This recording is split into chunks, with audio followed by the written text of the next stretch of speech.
মোল্লাতন্ত্রের কিছু ক্রিপ্টোনাইট আছে, যেমন সুপারম্যানের ছিল। তো ক্রিপ্টোনাইট কথাটা যারা কমিক লাভার তারা খুব ভালো মতোই জানে, যেটা আসছে সুপারম্যান কমিক্স থেকে।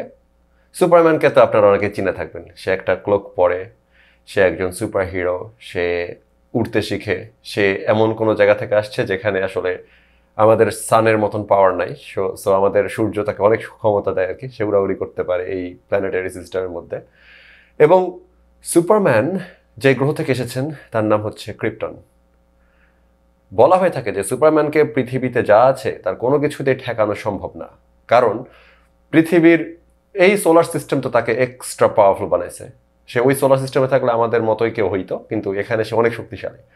তাকে ঠেকানোর জন্য একটা খুবই গুরুত্বপূর্ণ জিনিস ব্যবহার করা হয়, সেটাকে বলা হয় ক্রিপ্টোনাইট।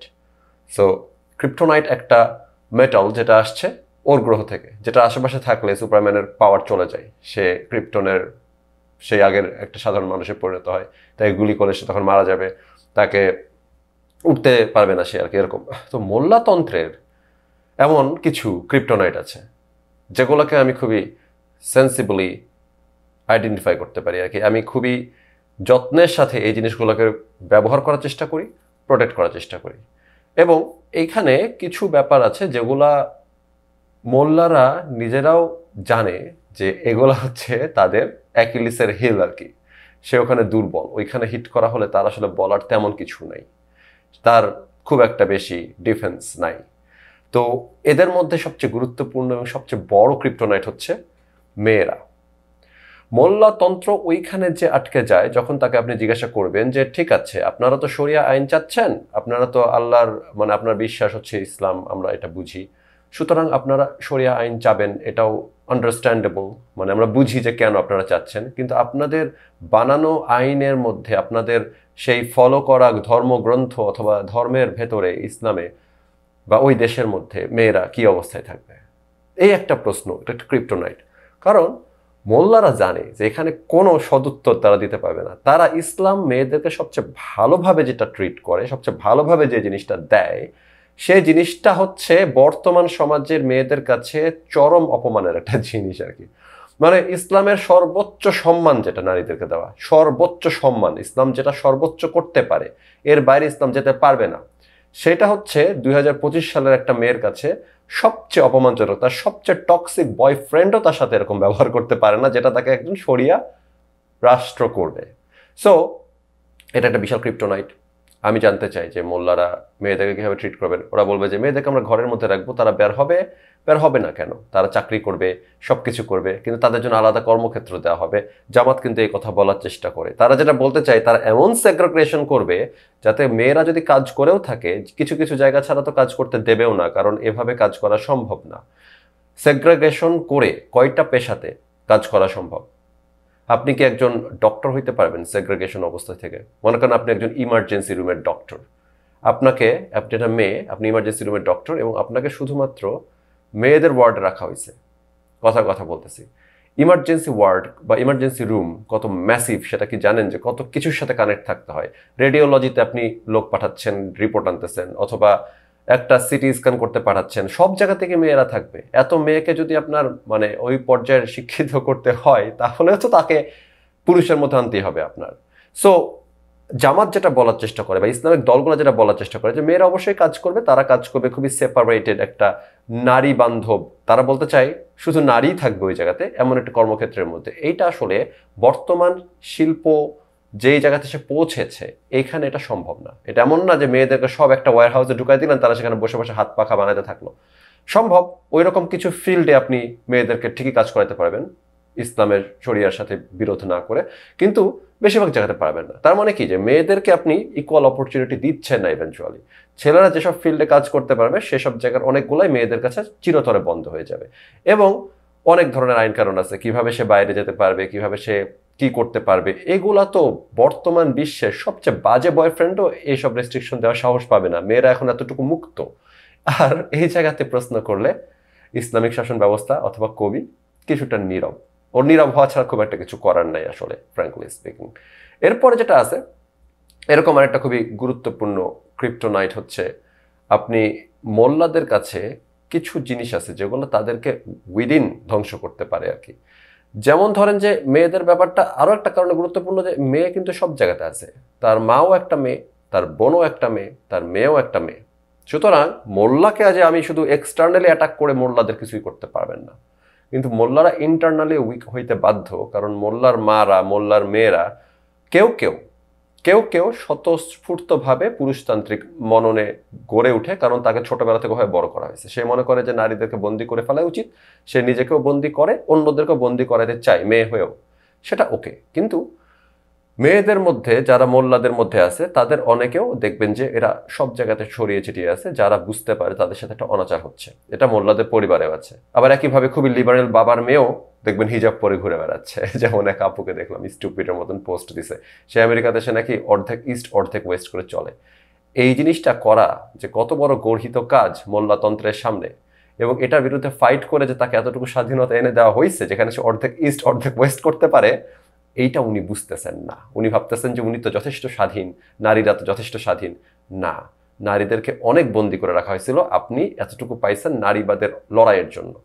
এইটা হচ্ছে মোল্লাতন্ত্রের একটা গুরুত্বপূর্ণ দুর্বলতা, যে তারা নারীর প্রশ্নে কোনো দিনও তারা নারীদেরকে ইনক্লুড করতে পারবে না, আনলেস তারা ইসলাম চেঞ্জ করে, আনলেস তারা কোরআন চেঞ্জ করে। আর মোল্লাতন্ত্র তো কোরআন চেঞ্জ করতে পারবে না। তার মানে মোল্লাতন্ত্র এই নারীর প্রশ্নে সঠিক উত্তরও দিতে পারবে না। মোল্লাতন্ত্রের আরেকটা ক্রিপ্টোনাইট হচ্ছে, তাকে যখন আপনি জিজ্ঞাসা করবেন যে সে আসলে অন্যান্য গোত্র যারা আছে, যারা ইসলামের শরীয়ত চায় না, মুসলমান বাদই দিলাম, ধরেন যে প্রথমে আমরা শুরু করি থেকে যারা হিন্দু, যারা নাস্তিক, যারা এক্স মুসলিম, যারা মুসলমান ছিল এখন নাস্তিক হয়ে গেছে, যারা সমকামী কিন্তু মুসলমান, যারা এলজিবিটিকিউ কমিউনিটির লোকজন, তাদের ব্যাপারে ইসলাম কিভাবে দেখবে? এবং এখানে তো মোল্লারা ক্লিন বোল্ড হইতে বাধ্য। তারা খুবই জোরদার গলায় বলবে যে এগুলা চরম জঘন্য কাজ, এগুলার কোনো কিছু আমরা সমর্থন করি না, এবং যারা অবিশ্বাসী তাদেরকে আমরা নিরাপদে রাখবো, তারা কর দিবে আমাদেরকে, তাহলেই হবে, তাদের সকল ধর্ম পালন করতে দেব। কিন্তু আপনি ইসলামে কোথাও এটা বলা নাই কিভাবে এলজিবিটিকিউ কমিউনিটির রাইট প্রোটেক্ট করতে হয়। উল্টা তাদেরকে চরম অত্যাচার করে মেরে ফেলার কথা বলা আছে। ধরা যাক আধুনিক রাষ্ট্রের কল্যাণের কারণে আপনারা ওইগুলো ইজমা কিয়াস করে চেঞ্জ করে ফেললেন, কিন্তু কখনোই তাদেরকে আপনি মানুষের মর্যাদা দেবেন না, তাদেরকে আপনি পাগল হিসেবে ট্রিট করবেন অ্যাট বেস্ট। তারপরে কারো ইচ্ছা হইতে পারে সে ইসলাম ত্যাগ করবে, তাকে আপনি কিন্তু ইসলাম ত্যাগ করতে দিবেন না। এগুলোর ব্যাপারে ইসলামের কোনো ধরনের রিকনসিলিয়েশনের কথা যে বলা হয়, ইসলাম যে ব্যাকল্যাশটা এখন খায়, তার কারণ হচ্ছে তারা অত্যাচারগুলো করছে।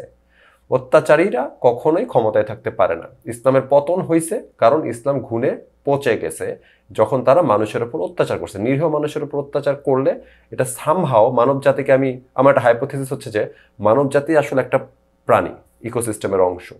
আপনি যেই উদ্দেশ্য নিয়েই, যেই মতবাদ নিয়ে আসেন না কেন, মানব জাতির একটা অংশকে যদি আপনি টর্চার করেন তাহলে সেটা ব্যাকফায়ার করতে বাধ্য। ইসলামকে এই জন্য এটা ব্যাকফায়ার করছে। এখন যখন আপনি এই ভিকটিম কার্ডগুলো প্লে করার চেষ্টা করেন, এটা ধোপে টেকে না। যেমন পশ্চিমা সমাজ যখন আপনাকে বলে যে আমরা ইন্ডিভিজুয়ালিজমে বিশ্বাস করি, অর্থাৎ আপনি ইসলাম ধর্ম গ্রহণ করছেন, নামাজ পড়তে দাঁড়ায় গেছেন গাড়ির ওপর, আমার কোনো প্রবলেম নাই, আপনি এটা করতে পারেন। কিন্তু যেই মুহূর্তে আপনি বলবেন যে না না না অমুককে তো এটা করতে দিব না, অমনি আপনাকে চরমভাবে আক্রমণ করা হইতে পারে এবং আপনাকে রাষ্ট্র শাস্তি দিতে পারে যদি আপনি মানুষকে আটকাইতে যান। তখন আপনি নিজেকে মজলুম দাবি করতে পারবেন না, যেটা অনেক মুসলমান করার চেষ্টা করেন বা অনেক ইসলামিস্ট করার চেষ্টা করেন। আপনি অন্য একটা মানুষের অধিকারের মধ্যে গিয়ে বাম হাত ঢুকাই দিচ্ছেন, বাম পা ঢুকাই দিচ্ছেন, দেওয়ার পরে যখন আপনাকে ধরা হচ্ছে আপনি বলেন কি আমি তো মুসলিম, আমি তো ধর্মপ্রচার করতে গেছিলাম। এই ধরনের ধর্মপ্রচার করতে যাওয়াটাও শেখ হাসিনা বা ফ্যাসিজম।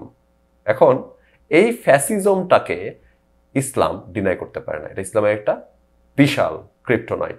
ইসলামের ভেতরেই ফ্যাসিস্ট আইডিয়াগুলো এত ঘনভাবে আটকানো যে আপনি যখন ভিন্ন মতাবলম্বীদের কথা বলবেন, ইসলামের ওখানে কোনো উত্তর নাই। এবং এই কারণে মোল্লাতন্ত্রের একটা বিশাল ক্রিপ্টোনাইট হচ্ছে এলজিবিটিকিউ কমিউনিটি। ঠিক যেরকম নারীদের করে প্লেগের মতো ঘৃণা করে, নারীবাদের কথা উঠলে, নারী অধিকারের কথা উঠলে যেরকম খুব ভয় পেয়ে যায়, চিৎকার করে ওঠে, তেমন এলজিবিটিকিউ কমিউনিটির কথা উঠলে তারা চিৎকার করে ওঠে। এই কারণে এলজিবিটিকিউ কমিউনিটি নিয়ে পলিটিক্সটা কোথায়? পলিটিক্সটা ওই জায়গাতে যে এইটা মোল্লাতন্ত্রের একটা ক্রিপ্টোনাইট। আমরা কেউই এলজিবিটিকিউ কমিউনিটিদেরকে নিয়ে ওদের ব্যাপারে কথা বলার মধ্যে যেটা রাজনৈতিক অংশ আছে ওইটাকে আমরা অ্যাভয়েড করতে চাই, কারণ শুধু মোল্লাতন্ত্র না, পৃথিবীর সব জায়গাতেই এই ধরনের ইস্যুগুলো আছে যেগুলো এলজিবিটিকিউদের একটা বিশাল প্রবলেম। কিন্তু অ্যাট দ্য সেম টাইম এটা একটা ওই মোল্লাতন্ত্রের বিরুদ্ধে পলিটিক্স হিসেবে বারবার ব্যবহৃত হয়? তার কারণ হচ্ছে মোল্লাতন্ত্রের ক্রিপ্টোনাইট তো ওই জিনিসের তো তার কাছে উত্তর নেই, সে তো মারবে ওদেরকে, সে তো ওদেরকে অত্যাচার করবে। তো আমরা ওটা ধরবো না, ওটা ধরে মোল্লাতন্ত্র ধ্বংস করবো না? Which is also important for the LGBTQ community itself. কারণ আমরা যদি ওইটা না করি তাহলে ওদের কপালে আরো বড় খারাপই আছে কিন্তু। বাট শেখ হাসিনার মতন করে পলিটিক্স করা যাবে না এখানে, যাতে করে তাদেরকে বিপন্ন করে পলিটিক্স করবেন আপনি। এরকম কিছু ঐতিহাসিক ক্রিপ্টোনাইট আছে মোল্লাতন্ত্রে। তাদের মধ্যে একটা হচ্ছে 1971, 71 সালের ভূমিকা, অথবা পাকিস্তান পন্থা বা পাকিস্তান হয়ে ওঠার যেই মতাদর্শ, ইসলামিক মতাদর্শ, সেই প্রশ্নের উত্তর ওরা দিতে পারে না। কারণ আমরা তাদেরকে হইতে দিছিলাম যে ঠিক আছে তোমরা পাকিস্তান হও, আলাদা ইসলামিক রাষ্ট্র করো। তারা 30 লাখ মানুষ মেরে ফেলছে, বাংলাদেশ অ্যালোন, বেলুচিস্তানে মারছে, অন্যান্য জায়গাতেও মারছে। So it doesn't work. ইতিহাস যখন বলে ইট ডাজন্ট ওয়ার্ক, আপনি 30 লাখ লোক মেরে ফেলতেছেন, তখন কিন্তু আসলে কিচ্ছু বলার থাকে না আর কি। আর আপনি কোন ভিত্তিতে বলবেন যে না না ইসলামী শাসন তো ভালো, ইসলামিক রাষ্ট্র হওয়া তো ভালো? এটা বলার তো কোনো উপায় না, আপনার মুখ নাই তো, এটা তো ক্রিপ্টোনাইট। ওইখানে আমরা জীবন দিয়ে হইতে দিয়ে দেখাইছি, এই জিনিস বারবার করার তো দরকার নাই। তারপরে দুঃখের ব্যাপার হচ্ছে যে জুলাই আগস্টের পরে আমরা আবারও চাই যে সবাই মোল্লাতন্ত্রের ভয়াবহ রূপটা দেখুক এবং মানুষ এটাকে বুঝতে পারুক জিনিসটা কতটা খারাপ। আরেকটা ইম্পর্টেন্ট ক্রিপ্টোনাইট হচ্ছে মধ্যপ্রাচ্য বিষয়ক প্রশ্ন, যে মধ্যপ্রাচ্যে আপনি ইসরায়েল ফিলিস্তিন ব্যাপারে কি মনে করেন? এইটা মোল্লাতন্ত্রের একটা বিশাল ক্রিপ্টোনাইট। তারা ওইটাকে খুব শক্ত করে আঁকড়ে ধরার চেষ্টা করে, এটা ভেবে যে এটা মনে হয় একমাত্র জায়গা যেখানে তাদের কিছু মরাল স্ট্যান্ড তৈরি করার জায়গা তৈরি হয়েছে, যেটা হয় নাই। ইসলামিস্টরা যেটা বুঝে না, যে তারা যদি মনে করে যে গাজাতে অনেক বম্বিং হচ্ছে তারা আসলে একটা বিশাল মরাল গ্রাউন্ড পাওয়া গেছে এখানে, না, ওখানে আপনি মরাল গ্রাউন্ড পান নাই। বরঞ্চ যত বেশি ডাইভ ইন করবেন আপনি প্যালেস্টাইন প্রসঙ্গে, তত বেশি আপনাকে ধ্বংস করা যাবে। এই কারণে আমি এই জিনিসটা বারবার সচেতনভাবে তুলে নিয়ে আসি। না হলে মিডল ইস্টের ক্রাইসিস তো আমার ক্রাইসিস না, আমার অডিয়েন্স তো মিডল ইস্টের লোকজন না, আমার অডিয়েন্স ইভেন আমেরিকানরাও না। আমি কেন এটা কথা বলি?